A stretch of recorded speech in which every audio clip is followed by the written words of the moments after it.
Okay, let's get her done because I got stuff to do.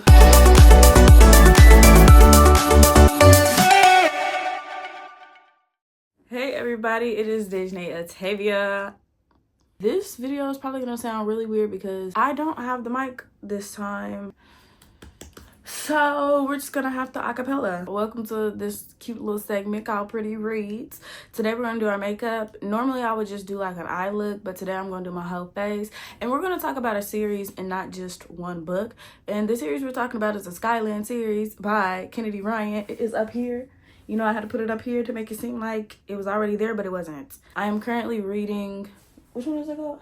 Can't Get Enough. I have read both of these, Before I Let Go and This Could Be Us. We're going to talk about the first two books first. This is basically me recommending you read them. And then we're going to talk about where I am in the third book. And I'm going to try to do something inspired by this last book. I don't know what I'm going to do yet, though. So. Also, side note, I am committed to doing like makeup on Mondays and then posting it on Fridays. So hopefully you do get to see this Friday. Today is September 29th, I believe. So this Friday is like October something. I don't have the date in my head, but you know. To start off, we're going to start with our Charlotte Tilbury. This is the Magic Water. Today I'm being very generous with this cream because I'm peeling around my nose. It happens at least once a month. Let's get into the first book, Before I Let Go, while I do my eyebrows. This is the P. Louise. This is a brow pencil. I forget what color this is in. The words are so small, but it's one of the darker colors. Before I Let Go is a second chance romance, and honestly, not my favorite trope. I don't know what it is. I just personally, I don't know. It's like get it right on the first try, and if we didn't get it right on the first try, you know, maybe we weren't meant to be type of thing. That could just be the skepticism in me. No. But in this book, the second chance romance trope, you know, it kind of won my heart a little bit. Just a little. Just a touch. So we have Yasmin and Josiah. Josiah really threw me off because that's one of my brother's names. I was like, okay. But I liked my two main characters. And essentially what had happened was they are, I believe, college sweethearts. They met in college sweethearts, got married. The husband ends up, you know, opening up a restaurant, really trying to get it off the ground and all of these things. So they went through like a time period where it's like just them two and they had to struggle together because, you know, they was young and trying to like really get it out the mud.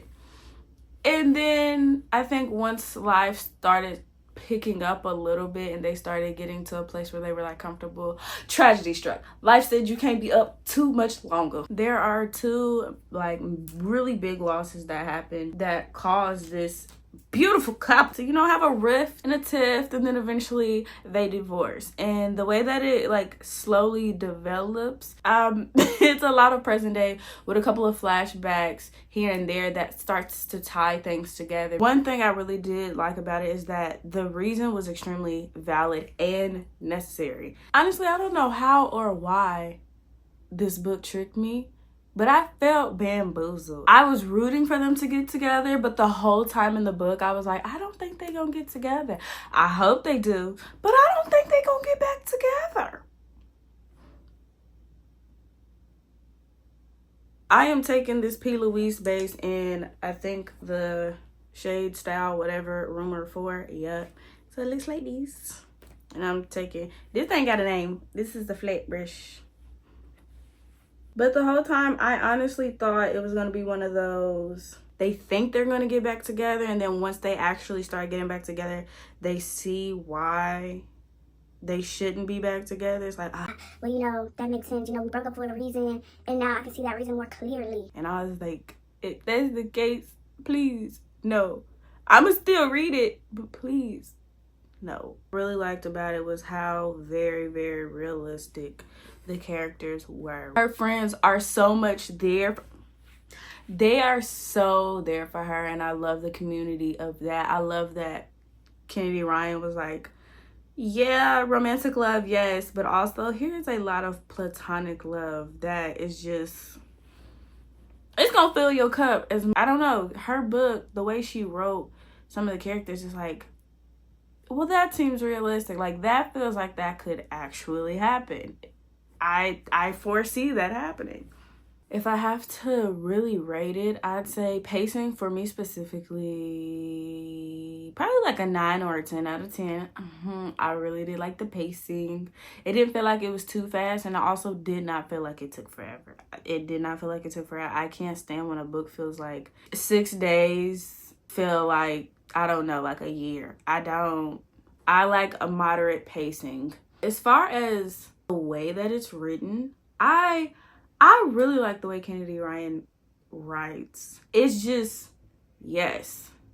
And I personally absolutely love the way that she describes Black people. She really writes as if she is in awe, or whoever the character is in awe of like how beautiful a person is. They have depth. Okay, now I'm about to use the One Size Translucent powder to set this in place.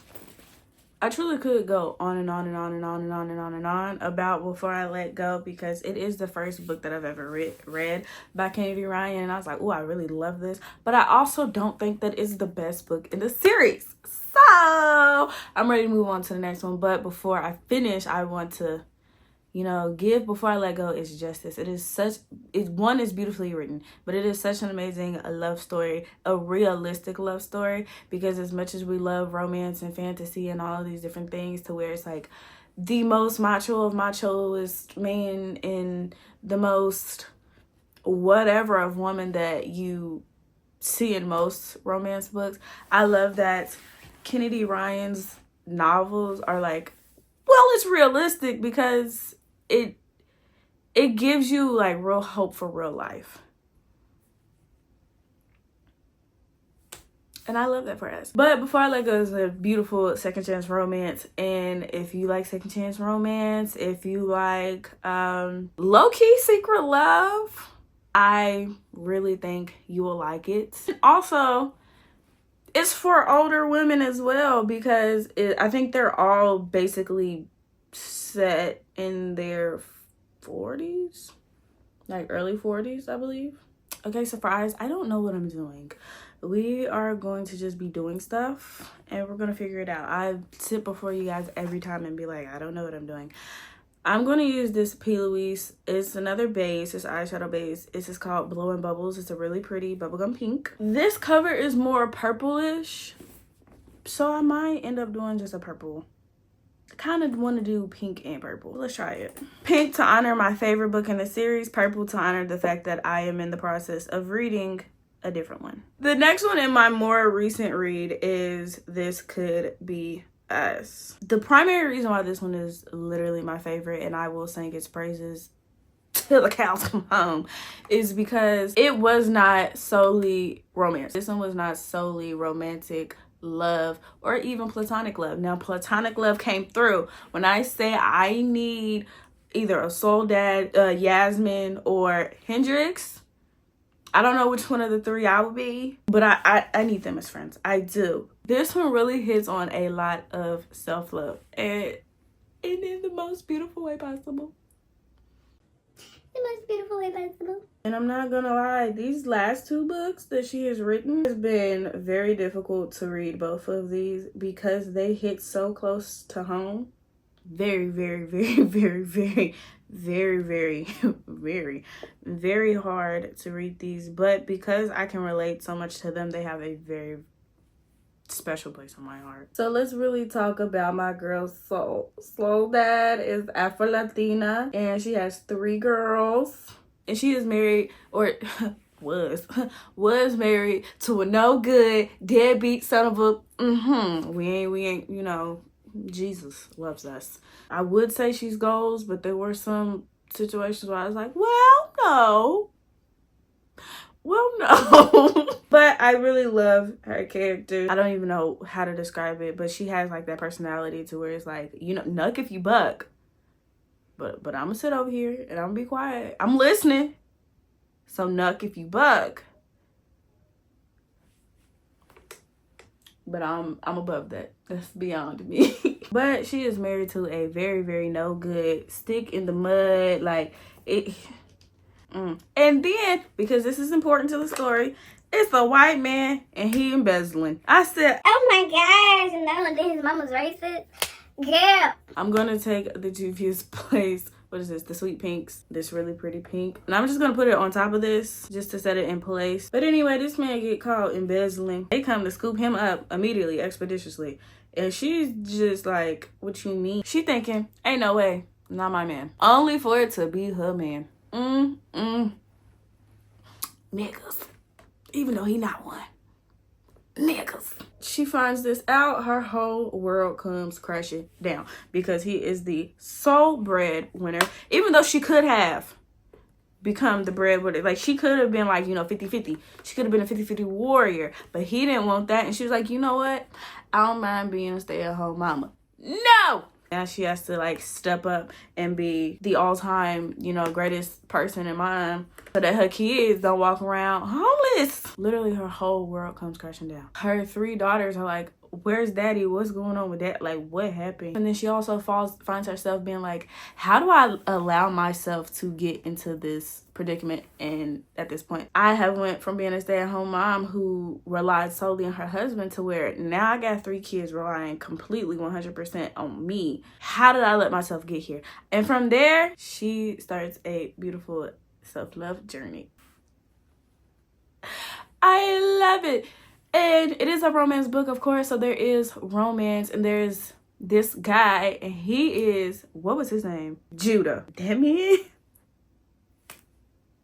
man can get his 6 ways to Sunday. I'm just saying. Not only is he like one really smart, super smart, this book goes into mental health and mental differences and neurodivergency, and there's talk of like autism and things and how it works different because it is a what, guys? A spectrum. Exactly. Judah has 2 boys. Both of them are autistic. He himself is like, you know what? I probably got some ADHD. I might got some autism too.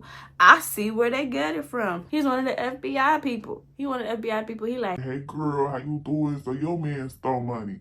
Tell me where it's at. That's how they get introduced. But then Soul is just like, I have to work for myself. I have to do this. I have to do that. So I need to learn to love myself and love myself properly, because from meeting this man to this point, from meeting Edward to getting to this point, I have completely lost the plot, and I need to pick it up. I need to find it somewhere. Now I'm going to take the Juvia's Place purples, and I'm going to use a light purple, and I'm going to try to go around the perimeter of what I just laid down. If it don't blend, then we just going to pretend that it didn't happen. And as much as he's like, you so fine, I want to make you mine, she's like, but I really need to find myself. Like, I really need to realize who I am. And he said, I ain't gonna stop what you got going on. You need to find yourself as you should. Just know I want you and I don't want nobody else but you. And I was like, oh my God, wait. When I say the roller coaster that is this is amazing.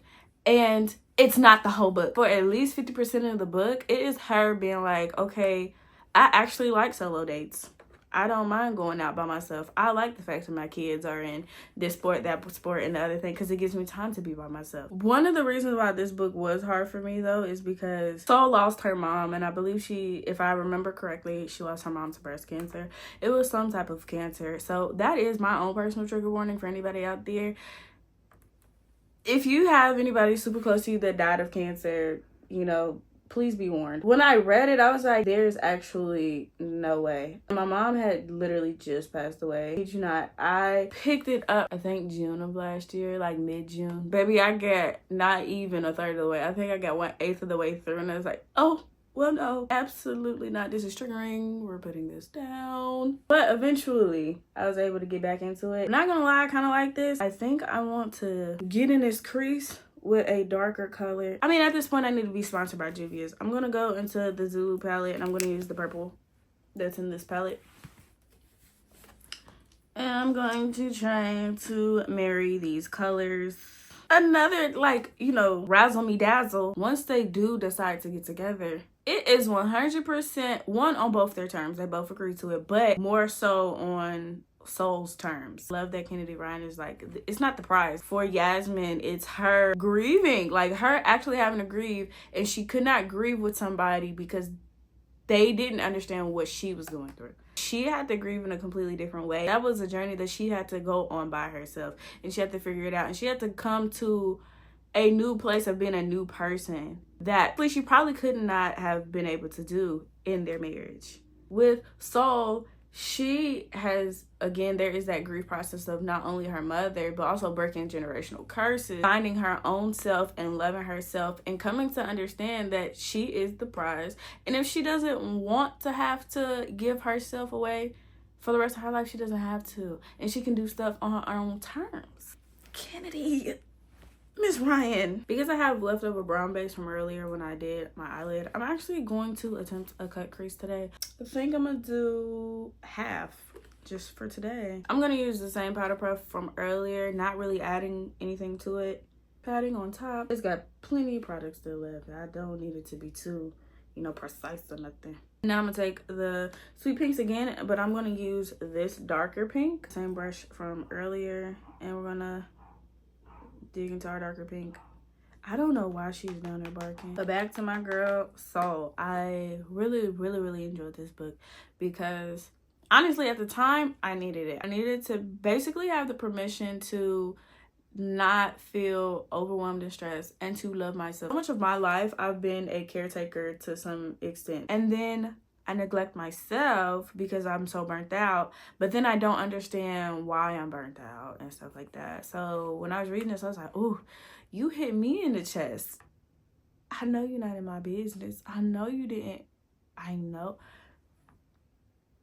That's suspicious. This book, personally, 10 out of 10. 10 out of 10, but this is also coming from somebody who really loves romance novels. I will say though, for pacing, I'm probably gonna give it like a 7 or an 8, only because even though I did love that she went on a self-love journey and like she discovered herself, took herself out on dates and all of those things, I still was like, hurry up and get to Judah. How does better work? I was like very eager to figure out how they was gonna make that dynamic a dynamic. So again, with the pinks, I am going to go in with this one towards the center, and then I think I'm going to do this for like the inner corner. Honestly, overall, again, 10 out of 10. The storyline was there, the realisticness was there, friendship was there. This is a great midway point to say, please go buy these books. Yes, read them. Yes, whoa, but also subscribe.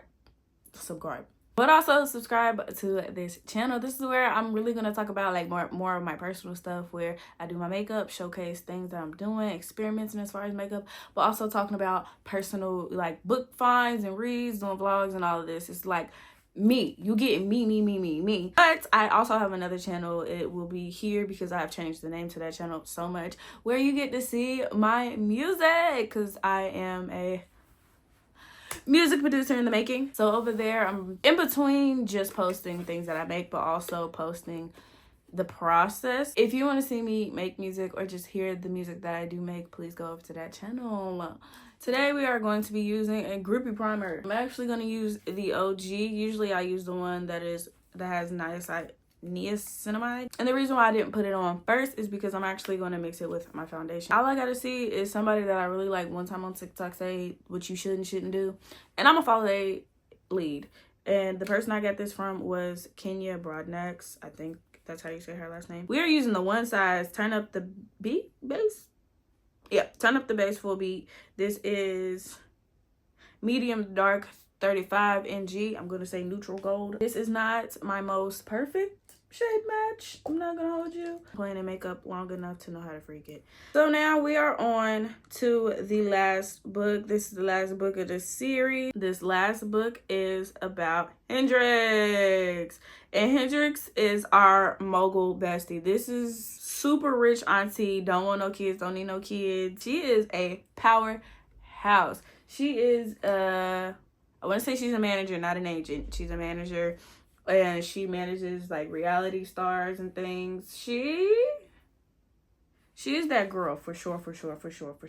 She gonna make a bag. She gonna flip it and tumble it. And so far, I'm scared. I'm scared. A personal belief of mine is I hate when people boyfriend swap. I hated it in the Vampire Diaries. I hated it in the originals. I hated it in almost everything teen drama related. It irritates so much of my soul when it's like, I have a best friend, she has a boyfriend, they break up, and then a couple months later, I'm with him. Ew. And prior to starting the book, I had seen things where it was saying like, do you want a romance where the girl steals the man from another person? Blah, blah, blah, blah. And I was like, what do you mean? I was so terrified to read it because that's just not my personal vibe. So when I seen that allegedly my girl Hendrix did stole somebody, man, it did do something to me. It scared me. But so far, I'm not too mad at the way I think it's gonna play out. I think I'm only on chapter 4 or 5. I'm not like super deep into it, but the way that I think it's gonna play out, these are my predictions. So her mom so far has been diagnosed with Alzheimer's. It's progressing a little faster than I'm assuming she hoped, which again, trigger warning for me specifically, because again, like, Hendrix is the person who's like really taking care of her mom and like wanting to be there and all this stuff, but she also has like, you know, a life, so she's holding on to like, I need to take care of my mom, while also being like, well dang, I need to do this. Girl, trigger warning. When I read the prologue, I was almost in tears. If you have anybody who has passed away of Alzheimer's and you don't feel fully healed, don't do it. If you have a parent that you done lost, don't do it. If you have a grandparent that you done lost and it's recent, don't do it. The main guy named Maverick, I really like that name, but the main guy named Maverick basically relates to her. He had a grandfather who had Alzheimer's and passed away, and then so she's going through this whole thing with her mom and having to deal with that and stuff like that, having to come to the realization that not only is her mom dealing with this, but at some point she is going to lose her, and that some point is not a far off future. It's closer than what she thinks, which again, true warning, my God. So I think that because he has a relatable story, like he's able to be like, oh yeah, no, I went through that, or like my mom went through that with this person, my grandfather, so like I understand this. He that sounding bored, and then she gonna be like, oh snap, I like you, and he's like, well, I've been liking you, but you know whatever. She also is technically working with his girlfriend. At this point, they done broke up. We're together, basically. And now they're broken up, but don't nobody know yet. So for a split second, I was like, oh my gosh, she stole somebody's man, but then technically they broke up. Also, she's working with her, and it's only in a business capacity, and it's not necessarily like she been knowing this girl and been knowing this girl man, and then that's when she took him. So this is why I was like, well, okay, we doing some technicalities. This is the Juvia's Place blush. Again, at this point, Juvia, I don't know if she gonna see this. I don't know who gonna see this, but somebody need to run me a bag, because this is Juvia's Place blush. This is Peach Rose. But so far, Hendrix's story is not killing me. I'm happy about that. Fingers crossed that he don't end up getting back with the girl and then he really get took. But I can't wait for to see how like this is going to work out, because she is very much Miss Independent. He seemed like a stepper already. He seemed like he shuts things down already, and that makes me excited. I love Kennedy Ryan's writing style, honestly, and I love that she makes men without making them like overly masculine, overly toxic. They're men, and their presence speaks for themselves. Like, they don't have to do too much. They walk in a room and it's like, oh, that's a man. I'm nervous to see how this is gonna play out. I think my girl Hendrix is gonna get tricked on. Honestly, I think, you know, he gonna be like, don't worry, baby, it's not tricking if you got it, and I got plenty of it. And if that's the case, I'm here for it. I am. Anyway, I'm gonna go ahead and finish the rest of this. I'm sure this video is long enough. You don't want to have to sit through the rest of this. 0, 1. Let's get started.